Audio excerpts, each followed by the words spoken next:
Hey y'all, and welcome back. If you're new here, I'm Michael Shane and I make pet related videos. So in today's video, I wanted to quickly get to show you guys 9 of my enclosures here in the pet room, which means only 3 of them will not be shown, and those 3 are actually all 3 of my bird cages, just because they're very loud, and if I point the camera at them, it will be nothing but screaming throughout the entire video. So I'm going to take advantage of them being calm and quiet for once and show you guys the 9 other enclosures in this room. So this is the first enclosure. It's just one of my fish tanks, and this is actually Wilson's tank along with his Amano shrimp friend Philippe. They've lived in this 10-gallon for a very long time. He is my oldest living betta fish, and unfortunately he is getting a little too old, so we don't know how much longer we actually have with him, which is why he does have the bubble stone in his tank. Next up down here on the bottom we have Gibbs. He should be coming around the front any second. He is one of the only pets in here that actually does seem to enjoy the camera a little bit. As you can see him do a little flare for you. So keeping with the theme of fish tanks, as you can see this tank just had a water change. So I'm going to try and catch a shot of her over here.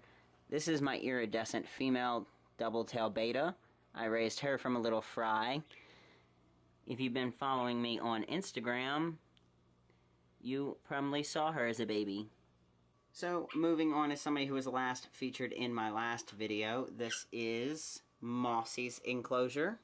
So Mossy lives in a medium Exoterra, low. Obviously, Mossy doesn't need to climb, because there she is, and she does that. She just sits there. So exciting. Fantastic. So this is Lexington's Exoterra, and he is still a baby, but he's definitely one of the best hiders that I have. So this next enclosure is actually a Zoomed. This is their little insect enclosure, and this is where Creature, the pink-toed tarantula, lives. And she's not a very good hider, but I'm not going to move the enclosure to try and show her off. You can kind of see her little toes there. Next is Kita's enclosure. This is the Exoterra large low, because once again, not much of a climber.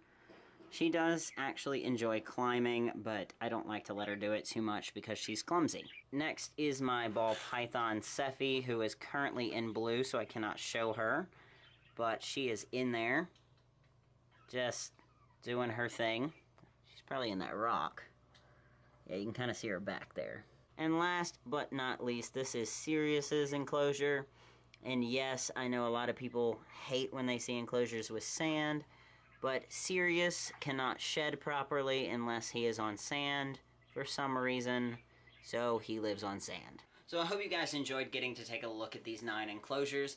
Obviously, I do want to address a couple of things. First, yes, my tarantula does have a screen lid, and that will be changing very soon. I'm actually in the process of trying to build her a more appropriate enclosure.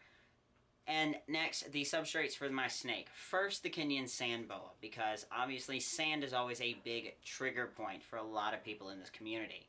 My sand boa is on sand due to trial and error of finding what substrate helped him shed the best, and the only one he will appropriately shed on is sand.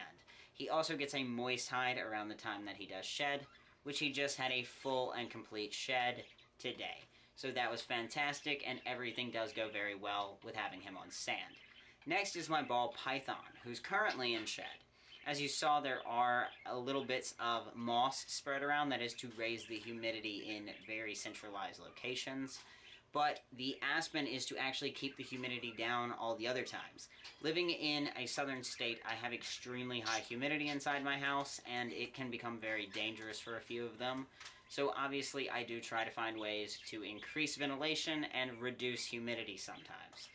And aspen is just one way that I do this when the humidity is set to spike in my area. So it's a lot of watching the Weather Channel and paying close attention to the readings on all my equipment. I hope you guys enjoyed this video, and if you did, don't forget to give it a big thumbs up and hit that subscribe button, ring the notification bell so that you know when I put out new videos, and I hope to see you guys next time.